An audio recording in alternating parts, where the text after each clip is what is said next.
Magandang araw.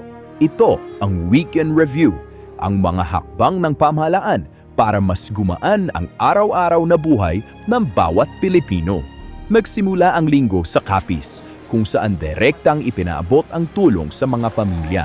Sa Rojas City, namahagi ang Pangulo kasama ang unang ginang ng 10 kilong bigas sa 500 benepisyaryo, mga magsasaka, PWDs at solo parents, upang agad mabawasan ang gastusin sa pagkain at may maihain sa hapag araw-araw.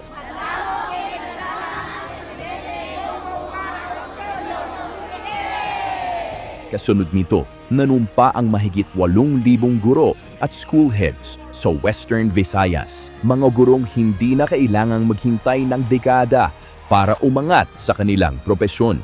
Sa Malacanang, pinangunahan ng Pangulo ang pagpupulong ng Uplift Committee upang tiyakin ang sapat na supply ng enerhiya, pagkain at tulong sa gitna ng global na krisis. Inilunsad din ang Uplift website upang mas madaling makilala ng publiko ang mga programa at tulong ng pamahalaan. Kasabay nito, kinilala ang husay ng imbensyon ng Pilipino sa 2026 National Invention Contest and Exhibit Awards.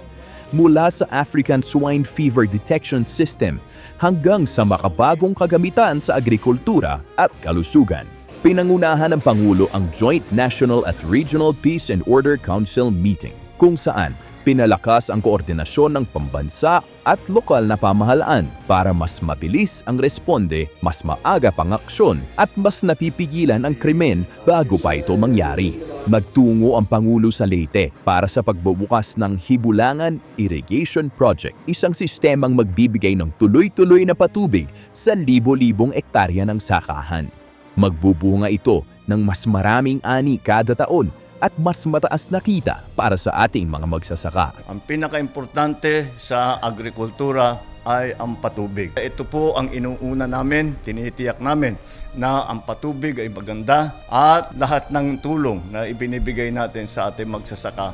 Pagkatapos nito, dumiretso ang tulong sa mga barangay, bigas para sa pamilya, pondo para sa komunidad at suporta sa mga kabataang presidential scholars na nagsusumikap pakapagtapos ng pag-aaral. Sa Malacanang, muling nagkita ang Pangulo at si dating Japan Prime Minister Kishida Fumio upang palalimin ang ugnayan ng Pilipinas at Japan sa ilalim ng Asia Zero Emission Community o AZEC. Layunin nito ang mas matatag na supply ng enerhiya at mas maraming trabaho para sa Pilipino. Sa araw ng paggawa, kinilala ng Pangulo ang mga manggagawang Pilipino na siyang nagpapagalaw sa ating ekonomiya at bumubuhay sa bawat pamilya.